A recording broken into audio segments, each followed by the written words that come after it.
বাবা, তুমি মাকে মামিকে কাঁদতে বারণ করো। পুলিশ তো নিজের কাজ করছে, আসছে। 24 ঘন্টা বেরিয়ে গেছে, মেয়েটার কোনো খবর নেই। আমার নিজের মনটাই মানছে না রে বাবা। আমি ভেতরে যাচ্ছি, তোরা এখানে কাশিম আমার জন্য অপেক্ষা কর।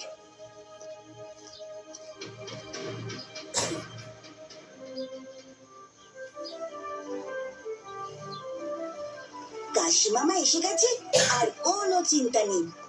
বাড়িটা লেগে তোজো, বাড়িতে ঢোকার আগে নন্দিনীর বিষয়ে বেসিক কিছু ইনফরমেশন আমাকে দে। কাশিমামা নন্দিনী কলেজের ফার্স্ট ইয়ারে পড়ে, বয়স 18, পড়াশোনায় ব্রিলিয়ান্ট। কিন্তু নন্দিনীর মা বাবার সাথে নন্দিনীর সম্পর্ক ভালো নয়। মা বাবার সাথে সম্পর্ক ভালো নয় মানে? বুঝলাম না তো। আসলে নন্দিনী চাইতো বাংলা লিটারেচার নিয়ে পড়তে, কিন্তু নন্দিনীর বাবা অর্থাৎ মামার জেদ ছিল মেয়েকে সায়েন্স নিয়ে পড়তেই হবে। নন্দিনী ফিজিক্সে অনার্স নিয়ে কলেজে অ্যাডমিশন নেয়, কিন্তু ওর এই পড়াশোনা মোটেই ভালো লাগতো না। সে কথা আমাকেও মাঝে মধ্যেই ফোনে জানাতো। আচ্ছা, বেশ ঠিক আছে, এবার চল ভেতরে গিয়ে নন্দিনীর বাবা মাকেও কিছু প্রশ্ন করা যাক। হ্যাঁ, চলো।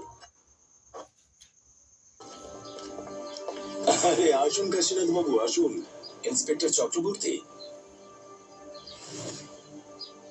আসলে নন্দিনী তোজোর দিদি, তাই এই কেসটা একটু পার্সোনালও বটে। তা তো বুঝেছি, কিন্তু এই কেসটা একটু বেশি জটিল কাশীনাথ বাবু। কিরকম? আসলে নন্দিনীর মা জানায় পরশু রাতে ওনার মনে হয়েছিল যে নন্দিনী বাড়ি ফিরেছে। হোয়াট?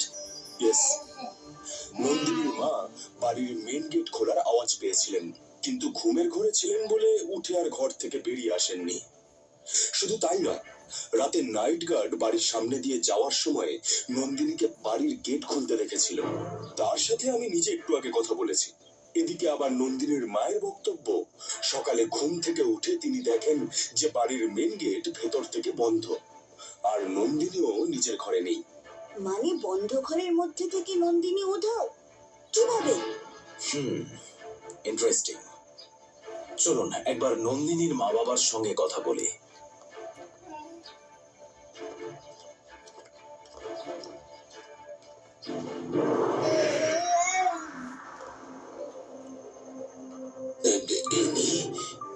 নমস্কার, আমি ex lieutenant general Kashinath Bhattacharya. ইনি নন্দিনীর মিসিং কেসের বিষয়ে কিছু প্রশ্ন করবেন। আচ্ছা, নন্দিনীর কাছে কি বরাবরই বাড়ির ডুপ্লিকেট চাবি থাকে? হ্যাঁ, থাকে। মামি, তুমি শিওর নন্দিনী পরশু রাতে বাড়ি ফিরেছিল? আমি যতই ঘুমের ঘরে থাকি না কেন, আমি ঠিক বাড়ির মেন গেটের লক খোলার আওয়াজ পেয়েছিলাম। মেয়ের কাছে চাবি ছিল, তাই আমি শিওর ছিলাম নন্দিনী বাড়ি ফিরে এসেছে। কাশিমামা, আমি দরজাটা ভালো করে চেক করে দেখেছি। দরজায় কোনো ধাক্কাধাক্কি বা দরজার লক খোলার চেষ্টা করা হয়নি। তার মানে যদি পরশু রাতে সত্যি বাড়ির মেন গেট খোলা হয়ে থাকে, তাহলে সেটা বাড়ির চাবি দিয়েই হয়েছে। আচ্ছা, তোরা একটা কাজ কর, তোরা বাড়ির ভেতরটা এবং বাইরেটা ভালোভাবে পাস কিনা। কাশিমামা, আমরা তাই করছি।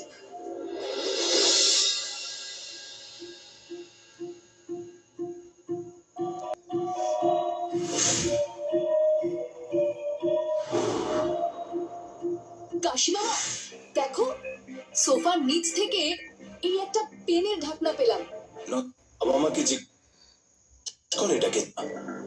আচ্ছা মামা মামি, তোমরা এই পেনের ঢাকনাটা চেনো? এটা কি নন্দিনী ব্যবহার করতো? না রে, এইরকম পেন নন্দিনীকে কখনো ব্যবহার করতে দেখিনি। আচ্ছা, কোন কোন বন্ধু ওর সঙ্গে ফেস্টে গিয়েছিল সেটা কি আপনারা জানেন? হ্যাঁ, ও দীপ, সুস্মিতা আর মধু, এই তিনজনের নাম বলেছিল। চল তোজো, ওনাদের সঙ্গে গিয়ে কথা বলি। চিকু, তিন্নি, পুকাই তোরা বাড়িতেই থাক। কোন রকম খোঁজ খবর পেলে আমাকে খবর দিবি। আচ্ছা আচ্ছা কাশিমামা, তাই করছি।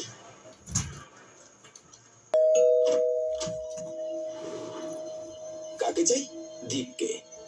আমি দীপ, কিন্তু আপনাদের তো চিনলাম না। আমি ex lieutenant general KN Bhattacharya, আর ও আমার ভাগ্নে তোজো। আসুন স্যার, ভিতরে আসুন।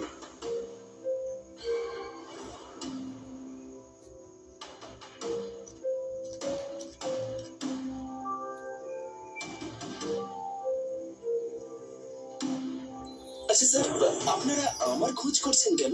তোমার বন্ধু নন্দিনী কাল থেকে মিসিং। হোয়াট? কি বলছেন আপনি?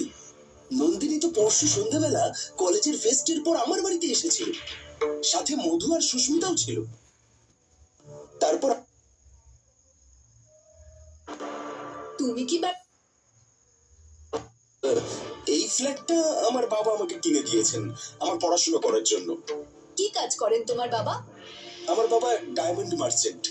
ও, আই সি। আচ্ছা দি, তোমার কি কারোর ওপর সন্দেহ হয়? মানে এমন কেউ যে নন্দিনীকে কিডন্যাপ করতে পারে? আমি তো এরকম কাউকে মনে করতে পারছি না। কিন্তু স্যার, আমি আপনাদের একটা কথা জানাতে চাই। কি কথা?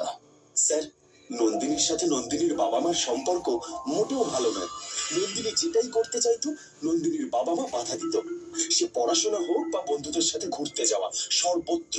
ইদানিং নন্দিনী কলেজের উল্টো দিকের বস্তিতে গিয়ে সেখানকার ছেলে মেয়েদের পড়াতো, যার ফলে ওর বাড়ি ঢুকতে রোজই বেশ রাত হতো। এটা নন্দিনীর বাবার একদম পছন্দ ছিল না। তার মান সম্মান সব ডুবে যাচ্ছে। আর দ্বিতীয়ত, রোজ রোজ রাত করে বাড়িতে ফিরলে পাড়া প্রতিবেশীদের সামনে তারা নাকি মুখ দেখাতে পারছেন না। এই নিয়ে ওদের মধ্যে ঝামেলা প্রচন্ড পরিমাণে বেড়ে গিয়েছিল। এমনকি নন্দিনী বাড়ি ছেড়ে আলাদা থাকার কথাও ভাবছিল। আচ্ছা।